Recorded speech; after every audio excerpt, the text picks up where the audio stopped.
Quand je vais dire Adissi Joe, vous allez dire Joe Adissi Mira. Ok? Je vais vous raconter l'histoire des Nandé. Mais je ne vais pas tout vous raconter parce que justement, je vous convie à un live spécial important où on parlera de la culture Nandé. Je m'appelle Kavira Vayene Mira du Noyer. Kavira pour dire deuxième fille de la famille. Parce que chez les Nandé, le nom des enfants, c'est les rangs qu'ils occupent dans la famille. Toutes les deuxièmes filles de la famille sont les Kavira et avec d'autres synonymes. Alors, Kavira veut dire aussi celle qui s'occupe de la propriété. Vayene pour dire ils se sont disputés, ils se sont séparés. Moi, je préfère les dire ils se sont disputés, ils se sont séparés du mal. Et Mira du Noyer, c'est un prénom que ma mère a trouvé dans un roman qu'elle lisait. Je suis congolaise de la République démocratique du Congo, née dans l'est de la RDC. Alors, qui sont les Nandé et d'où viennent-ils? Les Nandé, c'est un peuple très fort, un peuple commerçant, agriculteur, qui vient du nord. Ils viennent tous d'Égypte. Ensuite, ils sont arrivés au Kenya, puis en Ouganda. On leur raconte que les Nandé auraient quitté le royaume des Kitara pour traverser la Sémoulique. La mythologie raconte qu'ils auraient traversé la Sémoulique sur le dos d'un dragon. Comme quoi nos ancêtres déjà savaient qu'il y a existé des dragons ou croyaient en cette mythologie, auquel croient énormément beaucoup d'Asiatiques. Et donc quand ils vont traverser pour le Congo, c'est là qu'ils vont s'installer Beni, Lubero, Butembo. Aujourd'hui, les Nandé occupent 60% de la population dans les Nord Kivu. On a invité un historien très intéressant et un écrivain. Et je vais vous faire écouter quelques conversations qu'on a eues avec lui en préparant notre live du 16 juin. Le 16 juin, nous aurons un live très important sur la culture Nandé. Mais déjà, ce qu'il faut savoir sur les Nandé, ce sont des grands agriculteurs, des très grands commerçants, des personnes qui maîtrisent aussi les mathématiques et qui font évoluer les Congos à leur manière et qui y contribuent comme d'autres tribus. La danse que j'ai effectuée tout à l'heure là, c'est la danse des épaules. Les Nandé dansent en bougeant les épaules. Difficile que vous voyez à cause des mots boubou et tout le reste. Mais voilà un peu. D'autres sujets, on abordera ça les jours J même. Parlons un tout petit peu rapidement du mariage, la dot et les rapports hommes-femmes. Quelle était la place de la femme chez les Nandé? Je reviens à ce que je vous avais promis. Vous disiez que la femme ne siège pas permanemment dans le Kahana. Mais elle y arrive sporadiquement. C'est-à-dire il y a des femmes qui occupent des fonctions que les hommes ne peuvent pas occuper. Par exemple, la femme accoucheuse. La femme accoucheuse qu'on appelle Omuke Kulu. C'est son pour l'école. Omuke Kulu, c'est elle qui s'est accouchée. Elle connaît les secrets de beaucoup de foyers, de tous les foyers du village. Et elle avait comme rôle principal de connaître les maris, les papas de chaque enfant. Il doit connaître. La femme doit citer les noms de celui qui l'a engrossé. Si vous ne citez pas, vous ne mettez pas au monde non plus. Il y avait un verbe là, on dit là, Kuma. Ça va te bloquer même 2 jours jusqu'à ce que tu vas dire la vérité. Et on avait peur d'elle. C'est ainsi qu'on connaît que c'est une grossesse incestueuse, par exemple. On est obligé de le dire là-bas et la femme garde ses secrets. C'est ainsi que cette femme-là, quand elle arrive au Canada, on la reçoit et on la sert en premier lieu, parce que là-bas, c'est le lieu de service. D'abord, la bouffe, la boisson, etc., etc. C'est une façon de la chasser. Plus elle reste là, plus elle met les gens mal à l'aise. Parce qu'elle connaît beaucoup de secrets du village. Ok. Ah, je vois. Même elle distingue. Il va dire, c'est l'enfant de tel. Il ne faut pas discuter.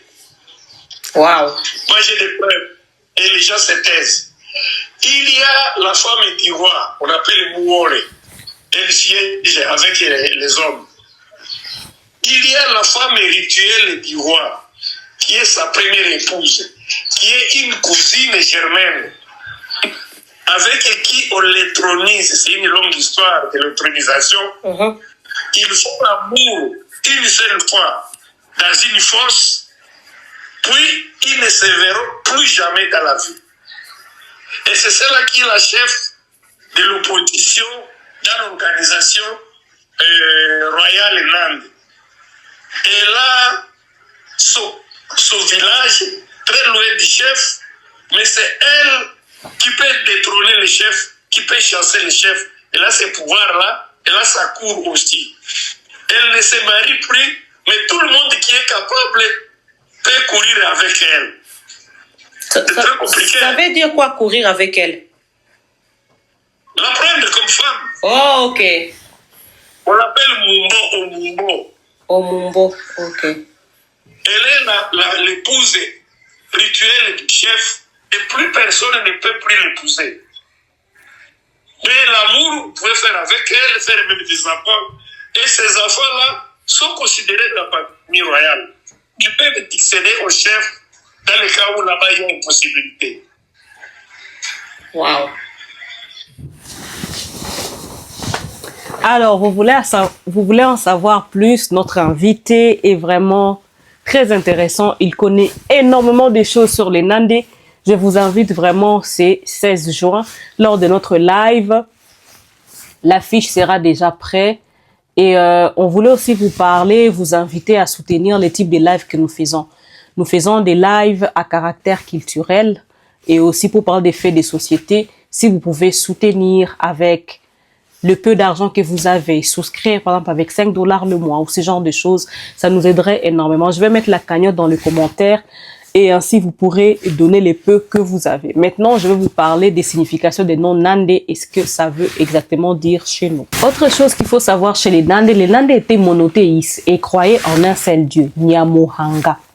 Pour dire le Dieu tout-puissant, c'est lui qui est le créateur de toutes choses, c'est lui qui a fait les humains ce qu'ils sont.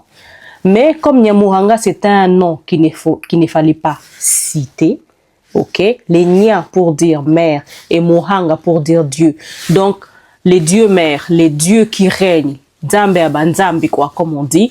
Comme c'était un nom qui était sacré et qu'il fallait pas citer ça, Nyamuhanga avait comme de 6 autres petits dieux, comment je peux dire, 6 autres petits esprits qu'on priait, qui étaient pour la récolte, pour l'abondance, au cas où on part en guerre, pour combattre, au cas où on a besoin de justice, ce genre de choses, parce que nos ancêtres croyaient que c'était eux qui nous servaient d'intermédiaires entre nous et Nyamuhanga, vu qu'il était trop sacré pour citer son nom.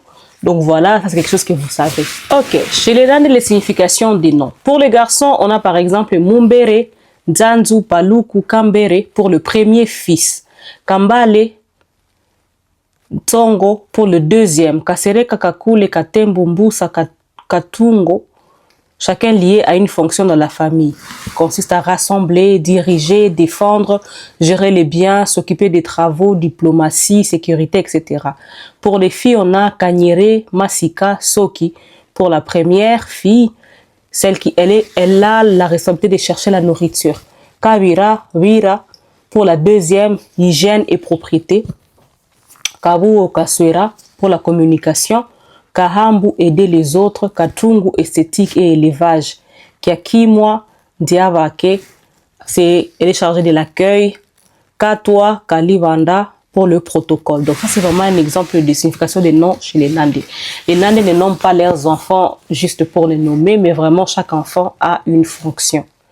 Et pour les Nandé, par exemple, la succession du roi, les premiers enfants, le premier garçon n'est pas celui qui devient roi, mais c'est plutôt les deuxièmes. Le premier est considéré comme le père du roi. Et le deuxième est considéré comme le roi. Et le troisième est considéré comme les porte-parole du roi ou les messagers du roi. Donc voilà un peu en quelque sorte, je voulais un peu vous donner l'eau à la bouche pour que vous vous intéressiez à la culture Nandé. Ces 16 juin, nous aurons notre conférence et je vous mets les liens pour soutenir le travail que nous faisons, messieurs. Aimé Von Boussinga et moi, vous pourrez vraiment souscrire à cette cagnotte pour qu'on puisse mener encore à bien nos recherches. Moi, je vous dis très bientôt et bye!